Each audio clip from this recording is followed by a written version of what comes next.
तो आज मेरे हिसाब से एजेंडा ज़्यादा है, वक्त कम है, तो इसीलिए थोड़ा स्पीड में सारी बातचीत होगी, जल्दी जल्दी होगी। मुंबई में एक जगह है मानखुर्द, आप सभी लोग जानते हैं। इसी साल जून की बात है, 18 जून को मानखुर्द का रहने वाला एक टैक्सी ड्राइवर अचानक बीच रास्ते से गायब हो जाता है। वो मुंबई से पुणे के लिए निकला था और लगातार अपने घर वालों से मोबाइल फ़ोन पर बात करता हुआ चला जा रहा था।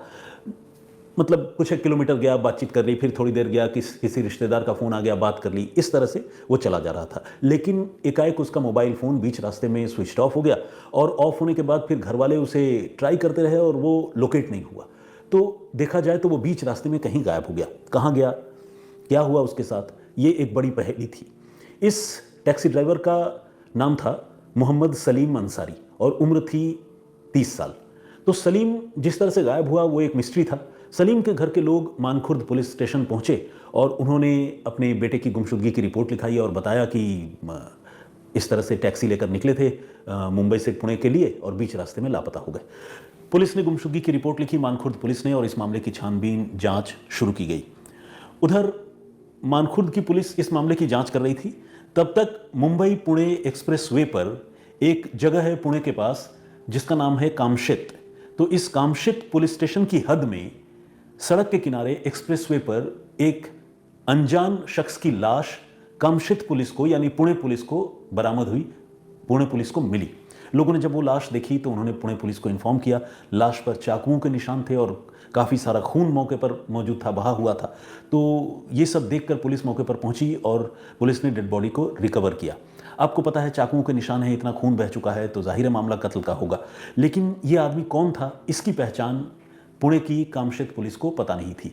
तो जो पुणे की पुलिस है उसने इस डेड बॉडी की ढेर सारी तस्वीरें क्लिक की और पुणे, मुंबई, नवी मुंबई, आसपास के जितने भी इलाके हैं हर जगह पुलिस ऑफिसर्स के ग्रुप में और अलग अलग पुलिस स्टेशंस के जो एम्प्लॉयज़ होते हैं उनके ग्रुप में उस तस्वीर को शेयर किया और ये अपील की कि इस आदमी को आइडेंटिफाई करने में, इसकी पहचान पता करने में हमारी मदद कीजिए।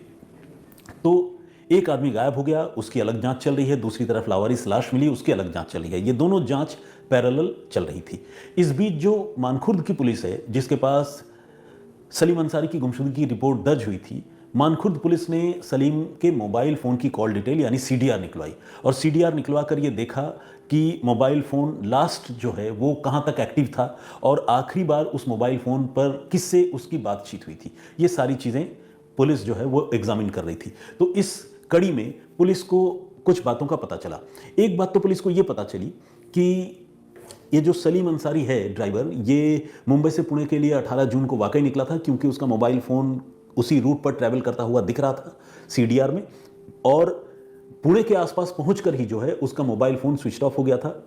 ये भी एविडेंट था, यानी सीडीआर में इस बात की भी पुष्टि हो रही थी। साथ ही रही किससे आखिरी बार बातचीत हो रही थी, तो ज़्यादातर बातचीत उसकी आखिरी बार घर वालों के साथ ही हुई। लेकिन एक कॉल ऐसा भी था जो एक अजनबी नंबर से इस आदमी को, मोहम्मद सलीम अंसारी को, किया गया था। घर वालों ने तो बताया कि हमारी बातचीत हो ही रही थी, घर वालों के नंबर वेरीफाई भी हो गए, लेकिन एक नंबर उसमें ऐसा था जिससे किसी अजनबी आदमी से मोहम्मद सलीम अंसारी की बात हो रही थी। अब पुलिस ने इस आदमी के बारे में जानकारी जुटाने की शुरुआत की, ये नंबर किसका है पता करना शुरू किया, तो पुलिस को उस आदमी की पहचान पता चली।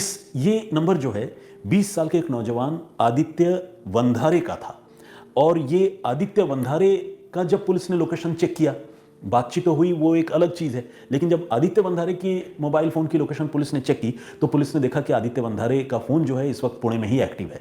और पुलिस ने यह भी देखा उसके मोबाइल फ़ोन के बारे में और जानकारी जुटाकर कि वो जो है सलीम के साथ ही ट्रैवल कर रहा था उसी रूट पर मुंबई पुणे एक्सप्रेसवे पर। तो ये सारी चीज़ें इशारा कर रही थी कि आदित्य वंधारे जो है वो आखिरी वक्त पर सलीम अंसारी के साथ था और सलीम अंसारी से उसकी बातचीत भी हुई थी।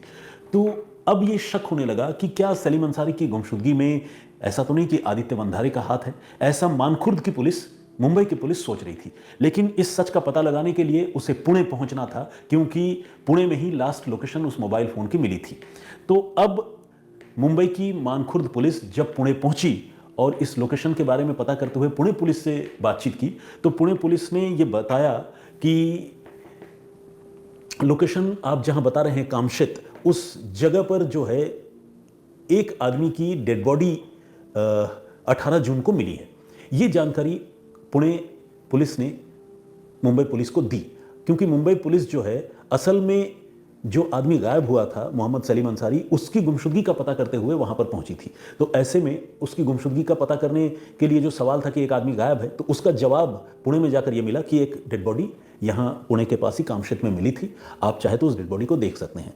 तो जो मुंबई की पुलिस थी उसने फिर वो सरकारी अस्पताल में जाकर जहाँ पर वो बॉडी रखी हुई थी वो बॉडी भी देखी, और उसकी तस्वीरें भी मुंबई पुलिस ने अवेल की पुणे पुलिस के पास से। और ये तस्वीरें उसने मानखुर्द में जो मोहम्मद सलीम अंसारी के घर के लोग हैं उनको दिखाई। और जब घर वालों ने ये तस्वीर देखी तो उनके सिर पर आसमान टूट पड़ा। वो बिल्कुल बदहवास हो गए, क्योंकि ये तस्वीर जो है मोहम्मद सलीम अंसारी की ही थी।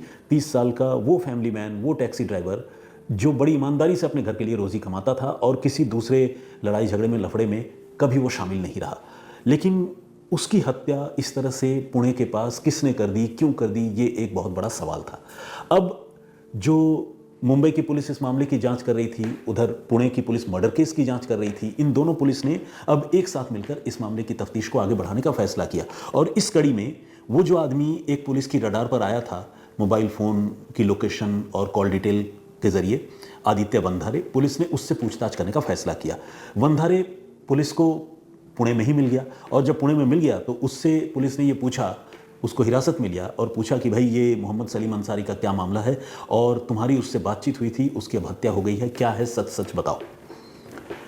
वंधारे ने जो बात कही उसे सुनकर पुलिस भी थोड़ी देर के लिए चकरा गई। वंधारे का ये कहना था कि सलीम अंसारी उसका बहुत अच्छा दोस्त था और वो पहले से एक दूसरे को जानते थे, और चूंकि वो मुंबई में एक काम शुरू करना चाहता था एज अ टैक्सी ड्राइवर, तो इसलिए उसे एक टैक्सी की, एक गाड़ी की दरकार थी। चूंकि सलीम ऑलरेडी टैक्सी ड्राइवर था, गाड़ी चलाया करता था, तो इसी सिलसिले में एक गाड़ी खरीदने के लिए या किराए पर लेने के लिए उसकी सलीम अंसारी से बातचीत हुई थी।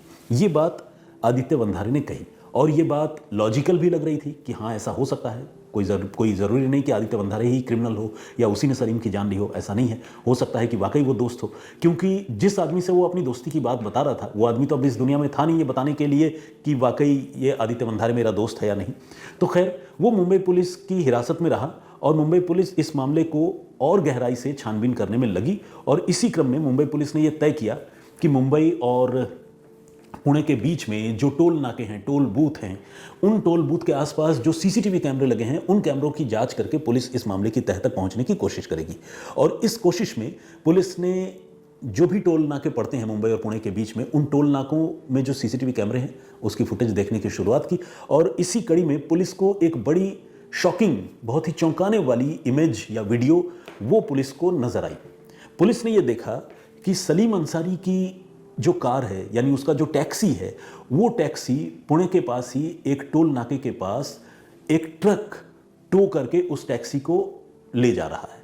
अब पुलिस ने जब ये तस्वीर देखी तो पुलिस ने थोड़ा जूम इन करके देखा कि टैक्सी का नंबर वगैरह कंफर्म हो जाए। कंफर्म तो खैर पुलिस को पहले लग ही रहा था, लेकिन और इंश्योर करने के लिए जूम इन किया तो देखा कि हाँ वाकई ये सलीम अंसारी की टैक्सी है, और साथ ही टैक्सी पे किसी तरह का कोई डेंट, चोट, मतलब डेंट या एक्सीडेंट के कोई मार्क, या जिसे कहते हैं ना हिंदी में क्षतिग्रस्त हो जाना, इस तरह का कोई चीज़, डैमेज हो जाना, इस तरह का कोई एविडेंस उस टैक्सी पर दिख नहीं रहा था। अब सवाल ये था कि एक ठीक ठाक टैक्सी जिसे लेकर सलीम अंसारी निकला था, सलीम की हत्या हो गई, टैक्सी को एक ट्रक वाला टो करके ले जा रहा है, ये क्या मामला है, कैसे ये केस सॉल्व होगा। तो पुलिस, अब चूंकि तस्वीर दिख चुकी थी तो पुलिस ने उस ट्रक वाले को लोकेट किया, जो ट्रक वाला इस टैक्सी को टो करके ले जा रहा था, और उसे पुलिस ने पूछताछ करने का फैसला किया। और जब उससे पूछताछ की गई तो उसने जो है ये बताया कि इस टैक्सी को टो करने के लिए उसे एक नौजवान ने कहा था, और ये बताया था कि ये टैक्सी उसकी है लेकिन ये ख़राब हो गई है और उसके पास अभी बिल्कुल कोई पैसा नहीं है, तो उसे मदद की ज़रूरत है, तो प्लीज़ इस टैक्सी को टो करके कम से कम पास के किसी गैरेज तक जहाँ पर ये रिपेयर हो सके वहाँ तक वो पहुँचा दे। ट्रक वाला पहले इस चीज़ के लिए तैयार नहीं था, लेकिन जब उसने बड़ी गुजारिश की तो ट्रक वाला तैयार हो गया और उसने इस टैक्सी को अब तक के हिसाब से तो फ्री में ही टो किया था, क्योंकि उसने ये बताया था कि कोई पैसे नहीं है, बाद में पैसे दे देगा। और इसी के साथ वो जो आदमी था, अजनबी नौजवान, उसने अपना मोबाइल नंबर भी दिया था। टैक्सी को टो करके पुणे के पास एक जगह है भोसारी, वहाँ पर एक गैरेज है, उस गैरेज में टो करके उस टैक्सी को उन्होंने छोड़ दिया था ट्रक वाले ने। अब पुलिस ने ट्रक वाले से पूछा कि अच्छा ठीक है, जिस आदमी ने इस टैक्सी को टो करवाया उसका मोबाइल नंबर हमें दो, बताओ। तो इसने जो मोबाइल नंबर दिया, और पुलिस ने जब अपने मोबाइल नंबर को जैसे ही डायल किया तो उन्होंने देखा कि अरे ये तो उसी आदित्य वंधारे का ही नंबर है। वो आदित्य वंधारे जो सलीम का अच्छा दोस्त है, तो उसी ने ये टैक्सी टो करवाई है। लेकिन आदित्य ने ये बात इससे पहले पुलिस को नहीं बताई थी। उसने कहा था कि नहीं, मैं दोस्त हूँ, मैं इसी सिलसिले में बात कर रहा था, मैं और इससे ज़्यादा कुछ जानता नहीं हूँ। तो उसने पूरी बात नहीं बताई थी। लेकिन टो करने वाले मामले में आदित्य का नाम फिर से सामने आया, क्योंकि ट्रक वाले ने उसी आदित्य का नंबर पुलिस वालों को शेयर किया। अब पुलिस जो है गैरेज पहुंची, और गैरेज वाले से पुलिस ने बातचीत की, और गैरेज वाले ने भी ये बताया कि उसे एक आदमी, एक नौजवान इस ट्रक के साथ ही आया था, जिसने अपना नंबर भी दिया है और उसका नाम आदित्य था, और उसने कहा था कि इस टैक्सी को ठीक करवाना है, वो आकर लेकर जाएगा। टैक्सी का जो क्लच प्लेट है, उस गाड़ी की जो क्लच प्लेट है वो जल चुकी है। तो ऐसे में ये बात और क्लियर हो गई कि ये आदित्य वंधारे ही था जिसने इस टैक्सी को गैरेज तक पहुंचाया था। ट्रक वाले ने भी इस बात की गवाही दी और गैरेज वाले ने भी इस बात की गवाही दी। लेकिन ये कहानी जो है अब तक आदित्य ने पुलिस को नहीं बताई थी। अब चूंकि झूठ बोला था और सच छिपाया था, तो पुलिस का शक तो उस पर पहले से ही था। अब वो शक और गहरा हो गया। अब पुलिस ने आदित्य के साथ जो है वो सख्ती की, उससे और कड़ाई से पूछताछ की। और जब कड़ाई से पूछताछ की तो उसने ये मान लिया कि मोहम्मद सलीम अंसारी जो टैक्सी ड्राइवर है वो कोई उसका दोस्त नहीं था, अजनबी टैक्सी ड्राइवर था, और उसने टैक्सी लूटने के इरादे से उसकी हत्या कर दी।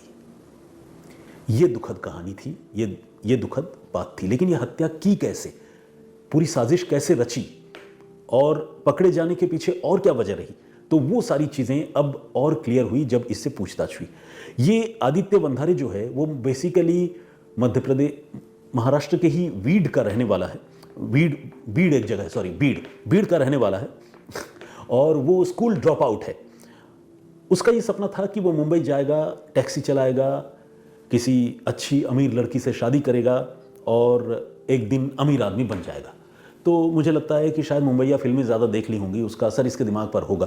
तो ये कुछ ऐसे ही ख्वाब लेकर मुंबई पहुंचा, और इसकी जेब में बमुश्किल 400 से 500 रुपये थे। अब इतने रुपयों में मुंबई में रहना, टैक्सी भी ले लेना, और टैक्सी भी किराए की नहीं चलाएगा, खरीद के चलाएगा या अपनी चलाएगा कह लें, और इसके आगे सपना जो है वो तो था ही, जो मैंने आपको बताया। तो इसने ये तय किया कि 400-500 रुपये से टैक्सी मैं खरीद तो पाऊंगा नहीं, तो क्यों नहीं टैक्सी मैं लूट ही लूँ। और इसी लूटपाट के इरादे से उसने बातचीत की मोहम्मद सलीम अंसारी से, मानखुर्द इलाके में, जो एक टैक्सी ड्राइवर था, और उससे बातचीत करने के बाद उसको 18 जून को पुणे चलने के लिए तैयार किया। तो सलीम ने कहा कि ठीक है, कुछ एडवांस दे दो। 16 तारीख को बातचीत हुई थी, 16 जून को। तो इसने एडवांस के तौर पर 16 जून को उसे 400 रुपये गूगल पे से अदा किए, पे किए।